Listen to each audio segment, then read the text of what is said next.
Bismillahirrahmanirrahim. Assalamualaikum warahmatullahi wabarakatuh.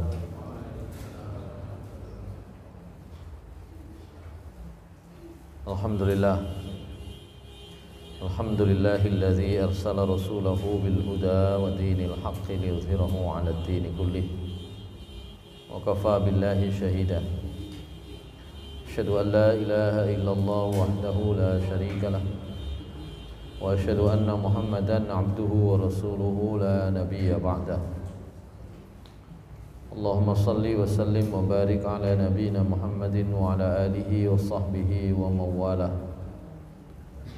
Rabbi shrah li sadri wa yassir li amri wahlul 'uqdatam min lisani yafqahu qawli. Rabbi zidni 'ilman warzuqni fahma. Birahmatika ya arhamar rahimin. Ma'asyiral muslimin, jamaah salat maghrib di Masjid Al-Mahdi Runtas 3 Tulangan yang dimuliakan Allah Subhanahu wa taala. Pertama, marilah kita bersyukur kepada Allah Subhanahu wa taala atas karunia dan rahmat yang sudah diberikan oleh Allah Subhanahu wa taala kepada kita sekalian. Karunia dan nikmat Allah Subhanahu wa taala sangat banyak. Saking banyaknya Allah Subhanahu wa taala menyampaikan a'udzubillahi minasyaitonir rajim wa in ta'uddu ni'matallahi la tuhsuha. Jika kalian menghitung nikmat Allah Subhanahu wa taala, kalian tidak akan bisa menghitungnya. Tinggal nikmat itu bagaimana dimanfaatkan. Allah Subhanahu wa taala mengingatkan kepada kita di dalam surah yang lain, di ayat yang lain, bahwa nikmat-nikmat Allah itu bisa berubah menjadi kesulitan, menjadi niqmah, menjadi bahaya, menjadi musibah. Yang itu semua tidak lain disebabkan oleh kesalahan kita sendiri. Karena itu Allah Subhanahu wa taala menyebut bahwa zalika bi anna Allah lam yakum mughayyiran ni'matan an'amaha 'ala qaumin hatta yughayyiru ma bi anfusihim wa anna Allah samii'un 'alim. Jadi kesulitan, musibah, berbagai macam kesengsaraan itu tidak lain karena berubah nikmat itu menjadi musibah dengan sebab kesalahan manusia sendiri. Zalika bi anna Allah lam yakum mughayyiran ni'matan an'amaha 'ala qaum. Yang demikian itu Allah Subhanahu wa taala tidak pernah mengubah nikmat yang sudah diberikannya kepada satu kaum hatta yughayyiru ma bi anfusihim, hingga mereka itu merubah sendiri nikmat menjadi tidak nikmat. Annallaha samii'un alim, dan Allah Subhanahu wa taala Maha mendengar lagi Maha mengetahui. Ma'asyiral muslimin rahimakumullah. Salawat serta salam mudah-mudahan tetap tercurah kepada Nabi Muhammad sallallahu alaihi wasallam, kepada keluarga beliau, para sahabat, orang-orang yang mengikuti jalan Rasulullah sallallahu alaihi wasallam hingga hari akhir nanti. A'udzu billahi minasyaitonir rajim. Innallaha wa malaikatahu yusholluna 'alan nabi. Ya ayyuhalladzina amanu sallu alaihi wa sallimu taslima. Allah, malaikat-malaikat Allah sungguh benar-benar bersolawat kepada Nabi sallallahu alaihi wasallam. Jadi Allah itu bersolawat kepada Nabi, malaikat bersolawat kepada Nabi.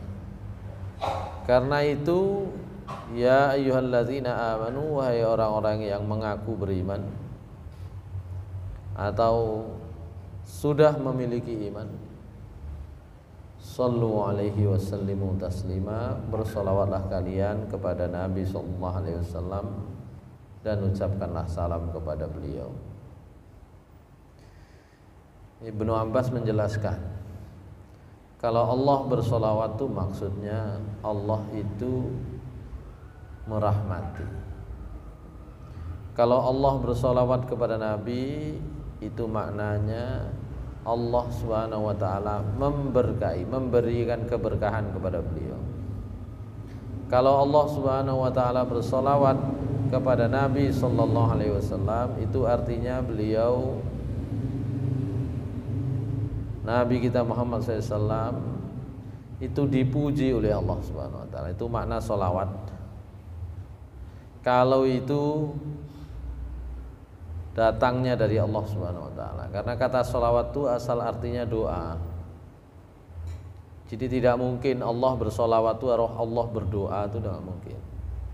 Maka Ibnu Abbas Ibnu Abbas radhiyallahu anhuma segera memberikan penjelasan. Kalau Allah Subhanahu wa ta'ala bersolawat kepada Nabi, maknanya Allah memberkahi, Allah memuji beliau, dan Allah memberikan rahmat kepada Rasulullah SAW.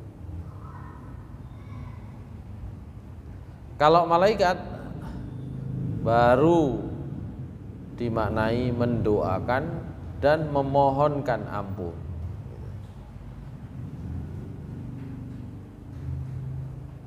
Nah, kalau kita maknanya apa? Kalau kita tentu saja maknanya bersolawat kepada Nabi SAW itu mengharapkan keberkahan dari Allah Subhanahu wa ta'ala. Kalau kita mendoakan Nabi SAW dalam pengertian dongakno temenan, ndonga kaya awake dhewe kurang mesti. Karena itu Allah Subhanahu wa ta'ala, Rasulullah SAW menyampaikan, man shalla alayya salatan sallallahu alaihi asyran. Siapa yang mau bersolawat kepadaku, maka Allah akan bersolawat kepadanya 10 kali. Siapa yang bersolawat kepadaku 1 kali, Allah bersolawat kepadanya 10 kali. Artinya Allah akan melipat gandakan rahmatnya kepada kita sampai 10 kali. Begitu maknanya ya. Pun sampai dimaknai podo kabeh. Solawat itu mendoakan gitu ya. Baik, hadirin sekalian yang dimuliakan Allah Subhanahu wa ta'ala, terakhir pembahasan kita ada di itu, poin nomor 9 ini ya. Poin nomor 9. Jadi sudah sejak lama Rasulullah SAW itu tahu ya, yang namanya saja wa ma yantiqu 'anil hawa in huwa illa wahyu yuha. Nabi itu kok ngomong itu enggak mungkin berasal dari diri beliau sendiri. Itu kalau beliau ngomong apa saja itu adalah wahyu ya. Bahkan kalau Rasulullah SAW ngimami sholat kok keliru, pernah keliru, itu bukan karena sebab yang lain, kecuali karena memang Allah menghendaki begitu. Kok umpama Nabi SAW itu gak tahu keliru ya, dan tidak disetting demikian oleh Allah, wah kula panjenengan nek adik keliru ngono dadi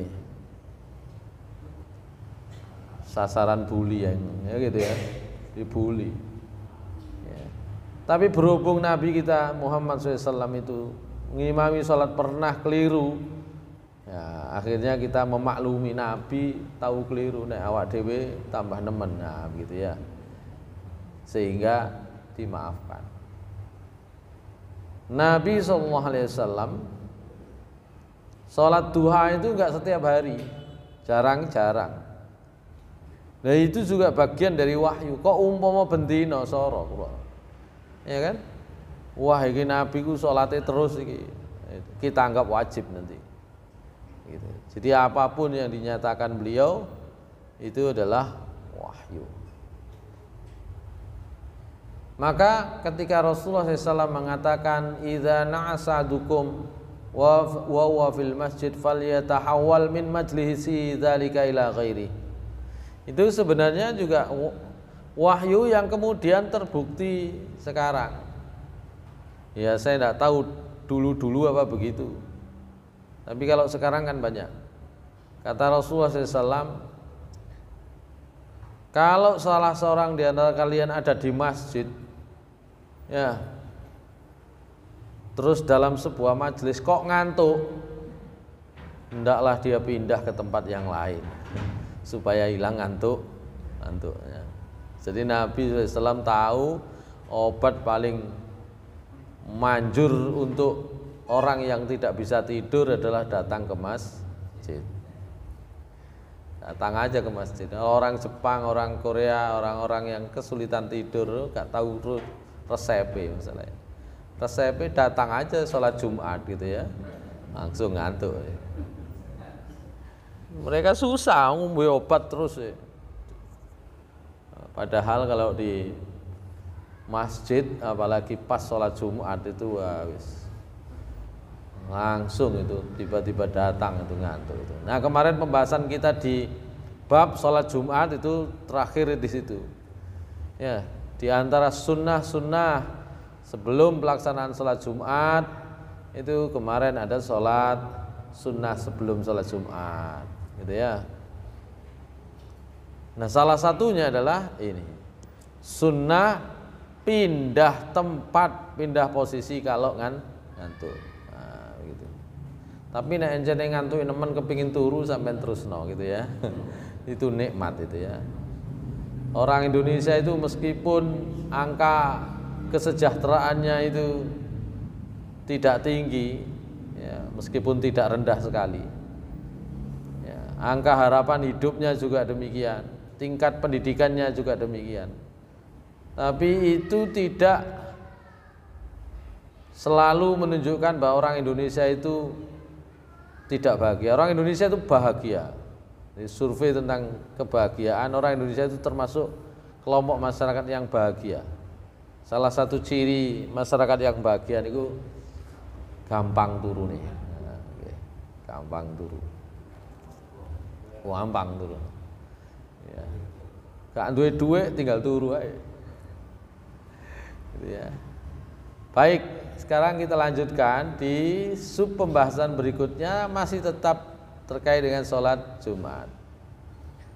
Wujubu sholatil Jum'ah, hal hukum wajib sholat Jumat. Ajma'al ulama'u ala anna sholatal Jum'ati fardu ainin wa annahu rok'atan. Qala ta'ala a'udzu billahi minasy syaithanir rajim ya ayyuhalladzina amanu idza nudiya lis-sholati min yaumil jumu'ati fas'au ila dzikrillahi wa zarul bai' dzalikum khairul lakum in kuntum ta'lamun. Shadaqallahul azim.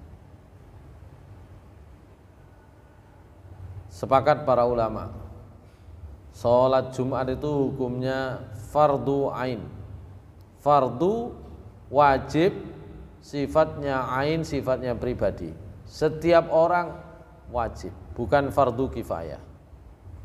Wa annaha raq'atani, dan sholat Jumat itu fardunya 2 rakaat ya. Wajibnya sholat Jumat itu didasarkan pada surat Al-Jumu'ah ayat 9, wahai orang-orang yang beriman, apabila dipanggil sholat pada hari Jumat, maksudnya sholat Jumat, ila zikril fas'au ila zikrillah, maka segeralah untuk mengingat Allah, ila zikrillah ay ila sholat, gitu ya.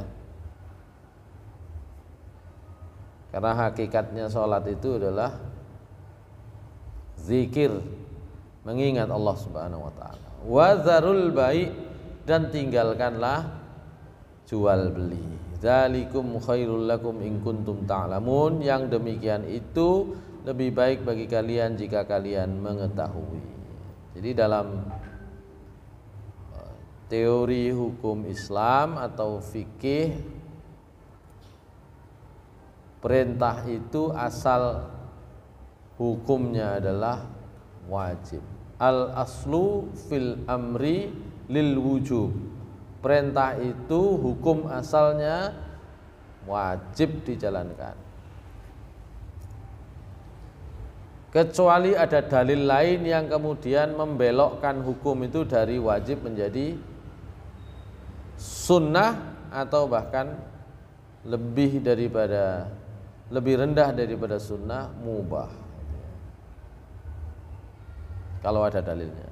Kalau nggak ada dalil yang memalingkan, perintah wahai orang-orang yang beriman, apabila dipanggil sholat hari Jumat maka segeralah mengingat Allah, segeralah melakukan sholat Jumat, dan tinggalkanlah jual beli. Maknanya wajib hukumnya.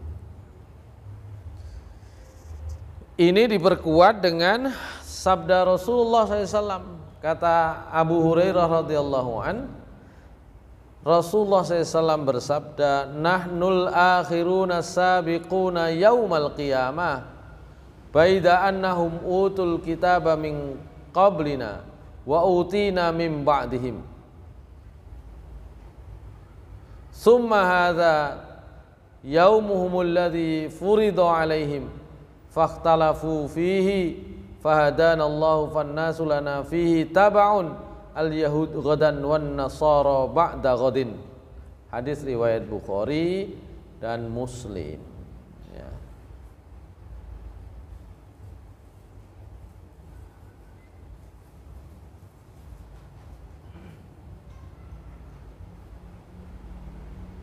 Kata Rasulullah SAW, nahnul akhiruna sabiqun. Kami, kita ini, kata Rasulullah SAW, kita umat terakhir, umat saya dan saya, nahnu itu kami, boleh juga kita, ya, kita itu kalau kita juga masuk di dalamnya.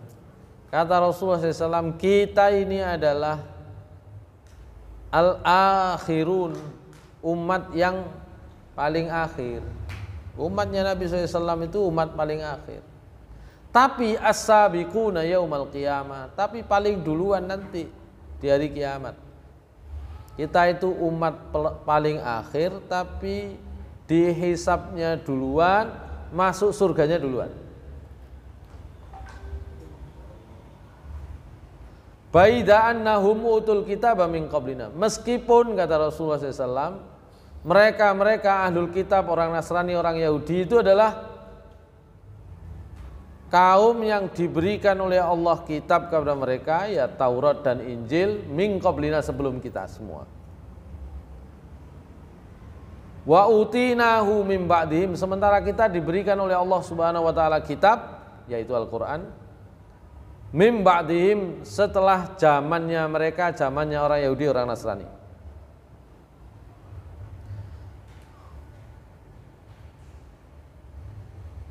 Summa hadza yaumahumul ladzi furida alaihim. Kemudian ini adalah hari di mana mereka diberi fardu untuk menghormatinya.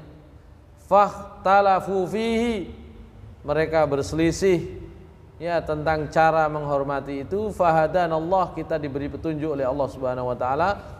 Fannasu lana fihi tabaun, orang-orang akhirnya meniru kita semua. Al-yahud ghadan wan nasara ba'da ghadin. Ya. Oleh karena itu nanti di akhirat orang Yahudi ghadan, sesuk meneh. Jadi kalau orang-orang Islam itu duluan dihisab, yang lain itu belakangan. Wan nasara ba'da ghadin, Nasrani malah ya, belakangan lagi. Masyaallah muslimin rahimakumullah. Hadis ini bicara tentang bagaimana hari Jumat itu adalah hari dihormati ya oleh umat Islam lebih dulu daripada orang Nasrani, orang Yahudi menghormati hari-hari yang ditetapkan oleh Allah Subhanahu wa taala sebagai hari istimewa. Itu kandungan yang diinginkan oleh Said Sabiq dengan mengutip hadis ini. Meskipun hadis ini isinya sebenarnya terkait dengan bagaimana keimanannya orang ahlul kitab Yahudi dan Nasrani. Ya. Mereka itu banyak berselisih di dalam hari-hari besar, hari-hari mulia yang ditetapkan oleh Allah Subhanahu wa taala. Mangkane mboten heran nek sakniki niku enten pengikuti Yahudi gak rame kan gitu. Saya tadi siang sebelum balas WA-nya Mas Dani, padahal sudah dari kemarin WA-nya itu ya Mas Dani ya, di Mas Dani. Itu silaturahim dengan Dewan Pimpinan MUI Kecamatan di Tanggulangin. Ya, ya ada NU-nya, ada Muhammadiyahnya, ada MUI-nya, ada tokoh-tokoh kecamatan, camat, dan ramil dan sebagainya. Itu menyampaikan dua hal pokok. Yang pertama adalah himbauan. Kita itu sudah menjelang tahun pemilu 2024. Mohon supaya ormas itu, kami sepakat, saya sepakat dengan Gus Wahid ya, dengan kiai-kiai yang ada di MUI yang lain, bahwa event pemilu itu jangan sampai kemudian membuat umat Islam ini semakin kecil karena pecah. Sepakat. Dan kami sepakat juga siapapun yang ada di MUI harus bersikap netral dalam hal ini. Ya. Meskipun tidak mudah itu. Itu yang pertama.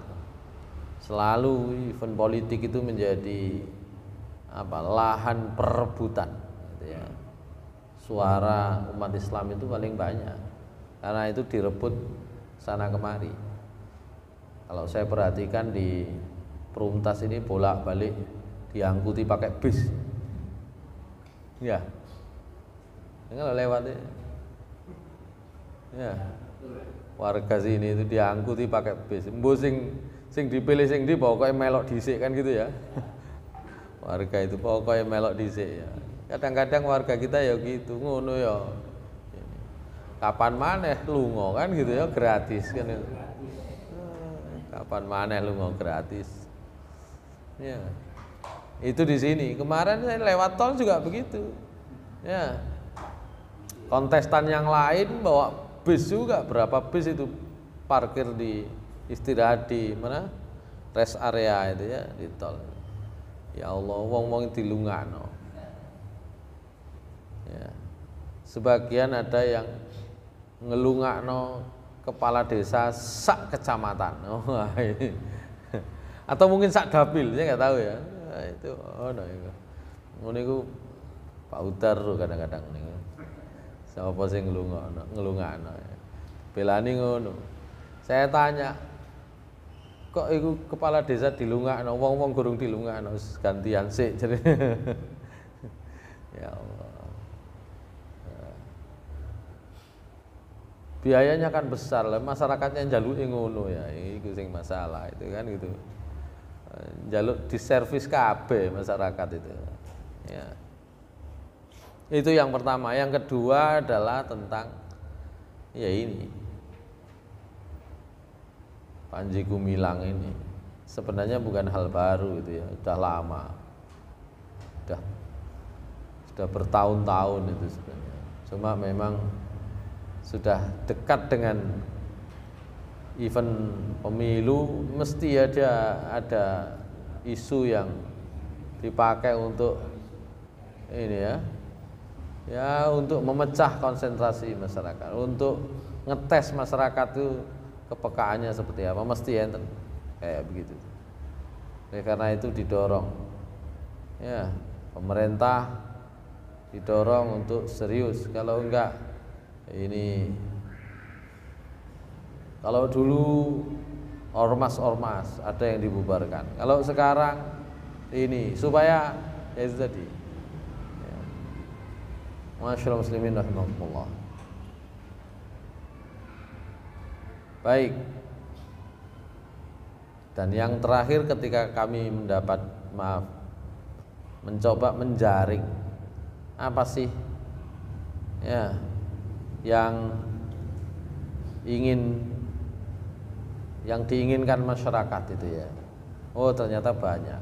Tentang Panji Gumilang, kalau kalangan kiai sudah paham lah, meskipun ya itu macam-macam dia. Bab sholat Jumat, sing khotib perempuan itu kan. Apa nih? Ya, tapi memang begitu itu, selalu ada yang seperti itu tuh. Ya. Tapi sepakatlah kalau para ulama tuh, para kiai itu tentang penyimpangan. Ya, penyimpangan. Nah, yang kita jaring aspirasinya dari bawah, ternyata banyak hal-hal yang sebenarnya juga menjadi perhatian kita semua. Tadi itu disampaikan tentang mantenan yang menutup jalan. Nah, itu ya. Wah, itu di mana-mana. Loh, ternyata teman-teman dari sebagian ya dari NU yang ada di tingkat kecamatan, termasuk yang Tanggulangin Pak Uda, itu sudah mengeluarkan hukum haram menutup jalan untuk hajatan, haram hukumnya. Ya. Pun enten itu fatwanya itu, meskipun di masyarakat masih belum sepenuhnya bisa dilaksanakan. Itu. Nah, kita itu kan ngetren. Saya BCI Gus Yai Wahid itu, Gus Wahid itu, saya BCI. Lah kadang-kadang nek berhasil nutup jalan itu malah bangga ya. Gitu ya, repot. Berarti gede acaranya kan gitu. Berarti iso mbayari kono kene kan gitu. Wah, iki repot iki. Itu yang pertama. Yang kedua, saya kira sepakat dengan kita secara prinsip itu ya. Jangan sampai malam-malam takbiran itu diisi dengan takbir keliling yang suaranya memekakkan telinga dan mengganggu orang sholat malam. Loh, sepakat seharusnya. Nah, pertanyaannya ini lah, sing takbir keliling iki sapa kira-kira? Kan gitu. Ya sepakat para kiai itu. Jangan sampai takbir keliling sebelum Idul Fitri, Idul Adha itu kemudian berlarut-larut sampai malam, sampai menjelang pagi, sampai suaranya itu mengganggu orang yang sedang sholat malam atau yang tidur. Sepakat kita itu. Pertanyaannya sopo? Ternyata tadi sedikit kesimpulannya, iku bisnisnya tukang sewa salon, sewa son ini repot nek ngeten iki. Wah, iki. Hadirin sekalian dimuliakan Allah Subhanahu wa taala. Iya. Baik, itu tadi beberapa hal itu ya. Kemudian juga terkait dengan warung kopi, sama. Kita punya pandangan yang sama. Jangan sampai itu warung kopi itu menjamur. Nah, pertanyaannya berikutnya adalah, terus sopo sing ngopi? Ternyata arek-arek nom-nom ya. Ini sama yang kita hadapi, keprihatinan itu sama. Ya. Itulah kondisi masyarakat kita itu. Nah, karena itu diharapkan ya ada kolaborasi kerjasama antar ormas termasuk dengan pemerintah itu untuk menanggulangi hal-hal yang seperti ini. Ya. Baik. Itu tadi hari ini bicara tentang dukungan kepada MUI supaya bisa tetap memperjuangkan ya, Islam yang rahmatan lil alamin, yang tidak menyimpang, yang menyimpang itu supaya ditindak, itu saja. Ya termasuk bab sholat Jumat ini kan Panji Gumilang tuh beberapa kali macam-macam tuh ininya. Baik, kita lanjutkan man tajibu alaihi wa man la tajibu alaihi. Oh tadi itu ya, belum. Bentar, dalil wajibnya itu ada lagi. Ini hadis yang kedua ini yang populer di tengah-tengah kita, cuma biasanya ini dipotong seakan-akan itu sholat jamaah secara umum. Ini sholat jamaah Jumat ini. Dari Abdullah bin Mas'ud radhiyallahu anna Nabi sallallahu alaihi wasallam qala liqaumin, Nabi sallallahu alaihi wasallam pernah berkata kepada satu kelompok masyarakat, satu kelompok kaum, satu kelompok orang, yatakhallafuna 'anil Jumat. Anil Jum'ah, mereka itu sengaja tidak ikut sholat Jumat. Nabi SAW kemudian ketika mengetahui hal yang semacam itu berkata, laqad hamamtu an amura rajulan yusolli bin nas. Sungguh benar-benar saya ini ingin sekali memerintahkan seorang untuk ngimami sholat. Saya tak absen, saya tak bikin acara sendiri. Kata Rasulullah SAW, pisan-pisan aku tak absen, gak ngimami sholat. Lalu apa yang saya lakukan? Tsumma uharriku ala rijalin yatakhallafuna 'anil jumati buyutahum. Kemudian saya tak keliling membakari rumah orang-orang yang tidak sholat Jumat. Nah, begitu ya. Jadi nek gak sholat Jumat itu zamane Nabi pun enten to. Nah, nek zamane Nabi SAW aja banyak, ya sekarang lebih banyak gitu ya. Saya itu kadang-kadang ya di mana-mana. Saya itu di kampus, pernah saya sampaikan kan, di kampus kita itu ya, wayai Jumatan khotib munggah starter sepeda motor padha wae gini gitu. Heran saya tuh. Kalau yang bisa saya hentikan, saya hentikan. Di masjid kampus itu kan, ini ruang kelas, ini ruang kelas. Jadi kalau selatan itu ruang kelas 4 tingkat, utara ini ruang kelas 4 tingkat, sebelahnya ruang kelas 4 tingkat ini ada parkiran sepeda motor. Lah masjid ini tengah-tengah sini. Dari sini lewat, khotib naik, lewat begini. Lewat itu wong wudunya laki-laki itu di sebelah selatannya masjid. Dilewati tok ini. Lewat itu sampai sebelah utara langsung saya stop. Saya sedang khutbah itu baru mulai. Itu mau kemana itu yang di luar itu? Ya, tempat wudunya dari sebelah sana kok dilewati tok. Ya saya duga kuat itu mau ke parkiran, mau keluar kan gitu ya. Berhenti sholat gitu ya. Ya boy. Itu tidak hanya di tempat kita sebenarnya, ada banyak yang kayak gitu itu. Sama. Itu di kampus, di sekolah-sekolah juga begitu, khususnya sekolah SMP, SMA itu. Ya, kalau tidak kita perhatikan itu ya anak-anak kita nggak sholat. Rasulullah SAW sampai mengancam yang nggak sholat itu, kalau sebenarnya saya kepinginnya, kata Rasulullah SAW, saya nggak ngimami, tak datangi, saya bakari rumahnya itu.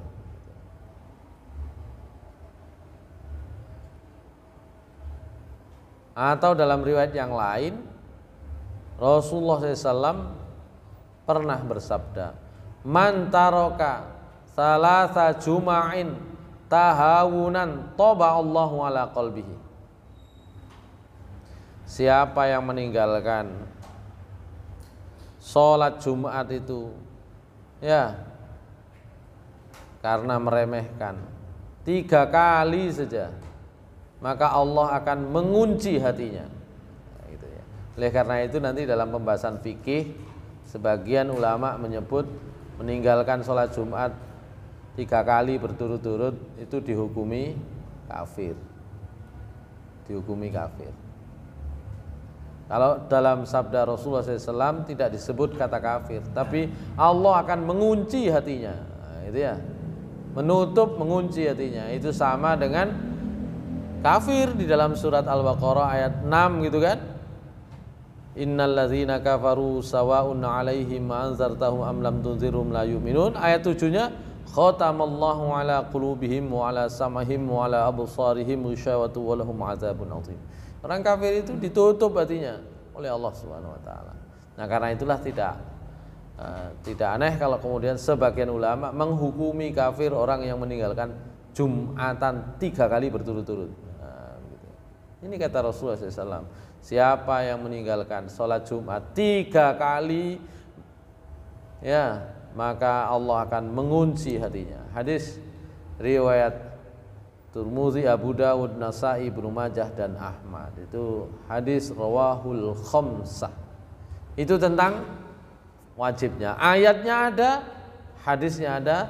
Sepakat para ulama, sholat Jumat itu hukumnya fardu, wajib.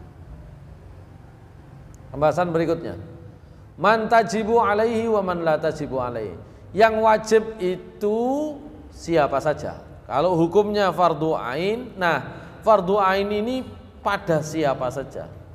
Wa man la tajibu alaihi, dan siapa yang tidak terkena kewajiban itu.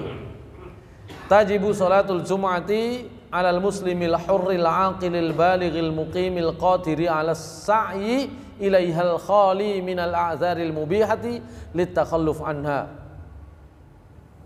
Salat Jumat itu wajib bagi seorang muslim, pertama tentu saja orang Islam. Ya, mboten wong Islam gak wajib. Kalau nggak Islam itu nggak dapat apa-apa, bahkan dapat siksa kok. Ya, siapa yang mewajibkan? Yang kedua adalah al-hur, orang yang merdeka.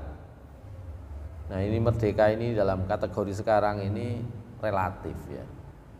Mboten enten wong kok dadi budak saniki, mboten enten. Tapi kalau diperbudak banyak. Sebagian karyawan masjid, ya, karyawan masjid, karyawan pabrik maksudnya. Sebagian karyawan pabrik, ada yang mengadu gitu, sholat asar angel. Oh, apa ya? Kita di Indonesia loh niki, di Indonesia loh ini. Ada yang masih begitu, sholat asar angel. Jumatan ya waktunya terbatas gitu ya. Sebagian hotel itu baru bisa istirahat jam 12. Ya. Nanti masuk lagi jam 1. Sehingga gimana caranya di sebagian hotel itu ya, kalau dilaksanakan sholat Jumat, khotib baru naik mimbar jam 12 ya, setengah 1 ditarget harus sudah selesai, soalnya setengah jam lagi untuk istirahat makan kan gitu. Masih ada itu. Nah, kalau memang saking sulitnya kemudian tidak bisa sholat Jumat, ya dia masuk kategori tidak merdeka. Al-aqil, orang yang sudah akil, sudah berakal, sudah bisa mikir, sudah dewasa secara pemikiran. Al-baligh, yang baligh. Akil itu dewasa pemikirannya, baligh itu dewasa fisiknya. Dua-duanya itu ya. Akil tok mboten baligh belum wajib. Balik tok dereng akil, ya itu ya masalah. Balik dereng akil, umure wis akeh tapi ngapunten terlambat mikir gitu kan. Nah, itu juga tidak wajib. Al-mukim, yang mukim. Kalau yang safar boleh. Ya, tidak Jumatan. Ya, tapi kalau zaman sekarang itu kemana saja ketemu kok masjid itu gampang. Tapi kalau sulit boleh tidak Jumatan. Rasulullah SAW pas haji, pas wukuf, pas Jumat, itu ya dikosor, dijamak, ya nggak ada Jumatannya. Ya. Jadi al-mukim, al-qadir ala sa'i ilaiha, yang mampu mendatangi tempat sholat Jumat. Kalau nggak mampu nggak wajib. Dan yang tidak memiliki uzur-uzur yang memang itu menjadi alasan bolehnya tidak Jumatan, itu yang wajib. Nah, yang tidak wajib siapa saja? Nomor 1 dan 2 disepakati oleh para ulama. Siapa itu? Al-mar'atu was-sabiyu, perempuan dan anak-anak. Perempuan dan anak-anak itu sepakat para ulama tidak wajib. Yang ketiga, al-maridul ladzi yashukku alaihi dhihab ilal jum'ah au yakhafu ziyadatal marad au bud'uhu wa ta'khiruhu wa yalhaqu bihi may yaqumu bitamridihi idza kana la yumkinul istighna anhu. Orang sakit. Orang sakit yang memang kesulitan untuk berangkat Jumatan. Atau kalau berangkat sakitnya bertambah parah. Atau kalau berangkat Jumatan jenenge wong loro terlambat. Ya karena nggak bisa cepet-cepet berangkatnya, terlambat. Maka mereka inilah yang boleh tidak Jumatan. Karena itu Rasulullah SAW bersabda, al-jum'atu haqqun wajibun ala kulli muslimin fi jama'atin illa arba'ah, abdun mamlukun aw imra'atun aw sobiyun aw maridun. Kata Rasulullah SAW, Jumat itu wajib bagi setiap orang Islam dilakukan dengan berjamaah kecuali bagi 4 macam kelompok orang. Abdun mamlukun, orang yang apa tadi? Boten sak derenge. Mamluk ya, diperbudak. Kecuali dia budak. Saat ini mboten enten budak nih, tapi kalau diperbudak banyak. Awim imra'atun atau perempuan, au sobiyun atau anak kecil, au maridun atau orang sakit. Ya. Yang keempat, yang ketiga tadi orang sakit. Yang pertama perempuan, yang kedua anak-anak, yang ketiga orang sakit. Yang keempat al-musafiru, musafir. Wa idza kana nazilan waqta iqamatiha fa inna aktsara ahli ilmi yarawna annahu la jumata alaihi. Lianna Nabi sallallahu alaihi wasallam kana yusafir fala yusalli al-jum'ah fi safarihi wa kana fi hajjatil wada' bi Arafah yaumul jum'ah fa shalla adh-dhuhra wal 'ashra jam'a taqdimin wa lam yusalli jum'atahu wa kadzalika fa'ala al-khulafa wa ghairuhum. Ya, orang musafir tidak wajib Jumatan baginya. Nabi SAW pernah safar dan beliau tidak sholat Jumat di waktu safarnya. Dan contohnya salah satunya adalah ketika haji. Hajinya Nabi SAW itu ya haji wada, meskipun tidak pernah beliau itu haji haji pertama kedua. Ya wada itu maksudnya ya perpisahannya Nabi SAW dengan para sahabat. Setelah itu nggak ketemu mereka lagi ya di forum-forum yang besar. Itu hari Arafah. Hari Arafah itu pas hari Jumat.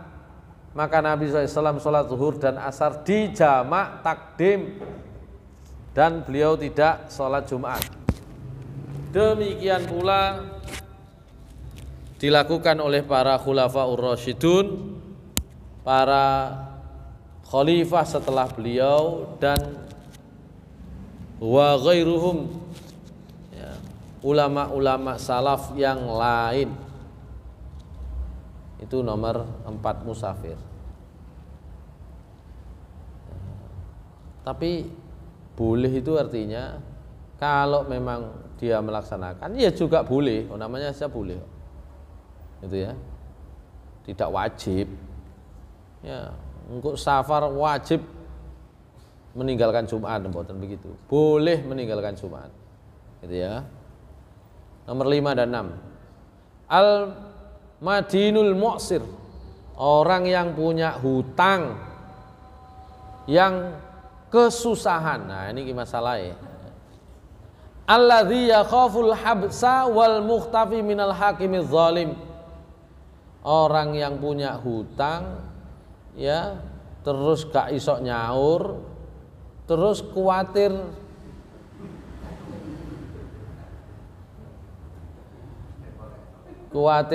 ketemu debt collector. Nah, gitu. Tapi ini yang dalil yang kayak begini itu dalil ijtihadiyah. Nanti ya dalilnya nanti pasti dicarikan yang sesuai. Termasuk wal mukhtafi minal hakimiz zalim, orang yang mungkin dikejar-kejar oleh penguasa yang zalim. Ini nang kene ku ana contone ini ya. Pak Agus kudu digoleki ya. Misalnya gitu ya, diuber-uber aja misalnya dia.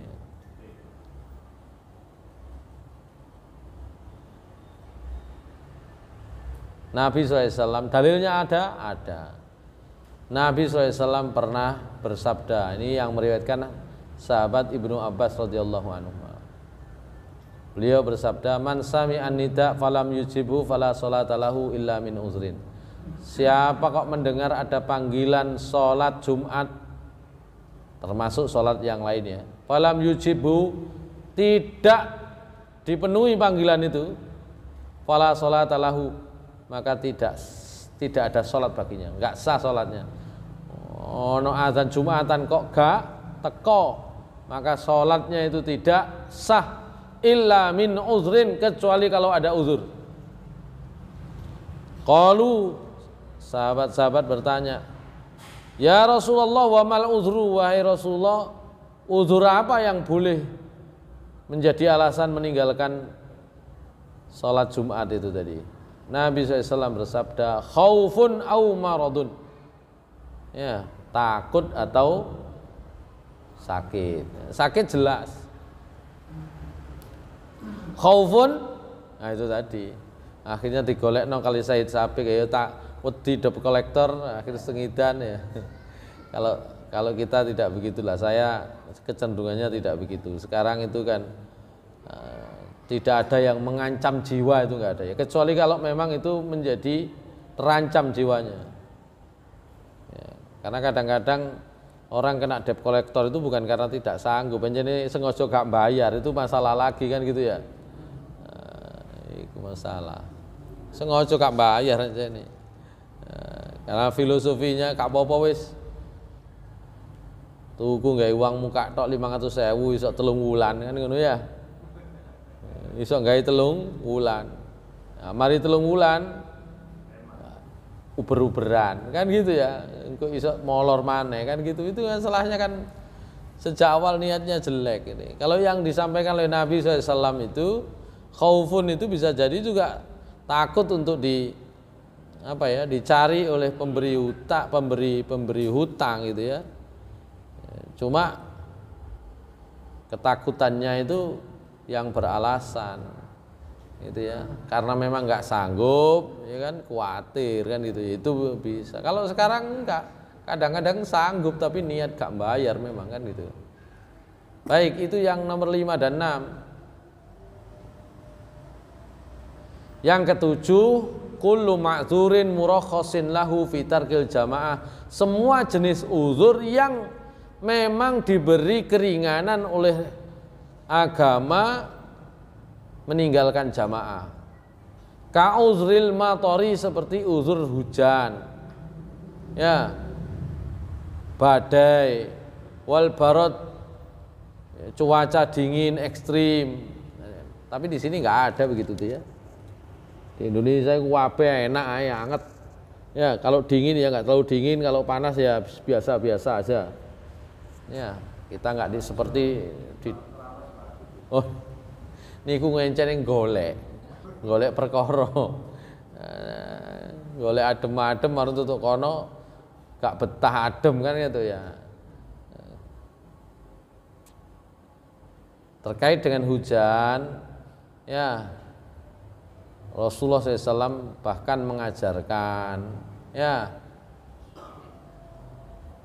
kalau sudah mengucapkan dalam azan itu, muadzinnya kalau hujan itu, asyhadu anna Muhammadar Rasulullah, jangan hayya ala sholah, ya, tapi katakan shollu fi buyutikum, wa seweneng nek nang kene rasane. Ono sing azan tetep azan. Ya. Asyhadu Allahu akbar, asyhadu alla ilaha illallah, asyhadu anna Muhammadar Rasulullah, wa ya hayya ala sholat diganti. Shollu fi buyutikum seweneng malah. Gitu ya. Kalau dulu memang hujan itu pada masa Nabi SAW itu lebat sekali. Itu mengganggu perjalanan. Ya, kalau yang di sekitar Nabi SAW tempat tinggalnya nggak ada masalah. Kita harus bisa membayangkan bahwa mereka yang datang sholat berjamaah di masjid Nabi SAW itu banyak yang datang dari jauh. Terus peteng, gelap, becek, berlumpur, sehingga kalau sudah cuacanya tidak mendukung, ya nggak bisa datang. Karena itu kan tidak aneh ya, kalau kita itu hari Jumat kok kebetulan ketepatan dengan Idul Fitri, itu kan boleh tidak sholat Idul Fitri. Tapi itu bukan semua, kata Nabi, kami tetap sholat. Kami itu siapa? Ya yang tinggal di Madinah, yang datang untuk sholat Id, ya, dengan Nabi SAW itu datang dari kampung yang jauh-jauh. Nah, yang ini boleh, sampean mari sholat Id nang kene mulia, gak usah balik, gak usah sholat Jumat lagi. Itu pemahamannya begitu.